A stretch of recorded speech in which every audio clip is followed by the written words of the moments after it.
if you think of it. Ms. Kuster, 5 minutes. Thank you, Mr. Chairman, and I just want to echo my colleague that we don't have oil and gas wells in New Hampshire where I'm from, but we do have in the rural communities, particularly bioenergy is a very big piece for us. We burn a lot of wood and wood chips, and that's a big growing industry for my timber interests. So I am interested in the siting issues because we do have siting issues, and in particular, in New Hampshire right now, across the southern tier of my district, is the proposal for a very substantial natural gas pipeline. And this would be coming from the Marcellus shale gas from Pennsylvania. It terminates in Drake, Massachusetts, and if you know your New England geography, you might wonder why it goes to New Hampshire, and that's what we're all wondering now as well.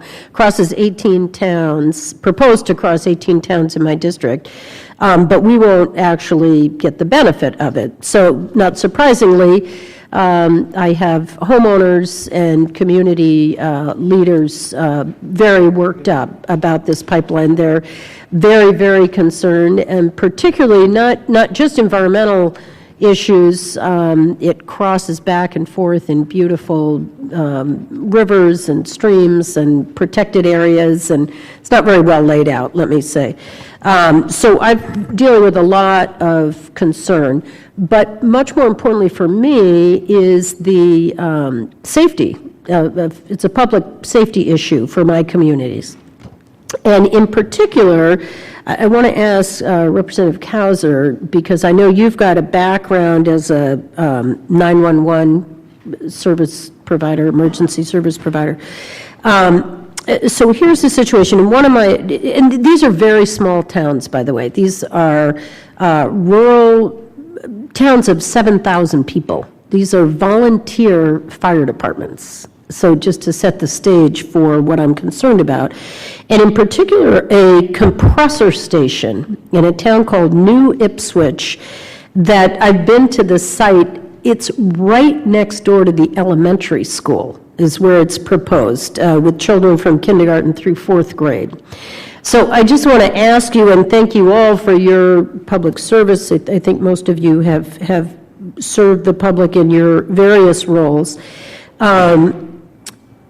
In this situation where the town does not have the appropriate resources to respond to a blowdown or venting or other incidents that might occur, what would you recommend? I mean, do you think this is a smart place to put this compressor station? And how would you recommend in rural communities with the volunteer first responders how we would respond to a major incident?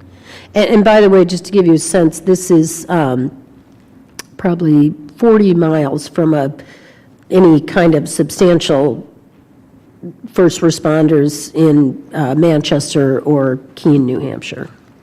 I thank you for the question, and I represent one of the most rural parts of Pennsylvania. I have communities with less than 1,000 people and nearly all volunteer fire companies, and certainly emergency preparedness is something that's very important, especially looking at the oil and gas industry, and compressor stations are very essential. Along with the pipeline network that needs to be built, you have to have compressor stations, but the proper placement where you put those is something that I think is very important in the planning process. Are they typically further from like an elementary school? That just didn't make any sense to me at all. Like, would they typically be located? I can't comment on that particular situation, but I do think that placement is important, and I don't know the details of where that would be.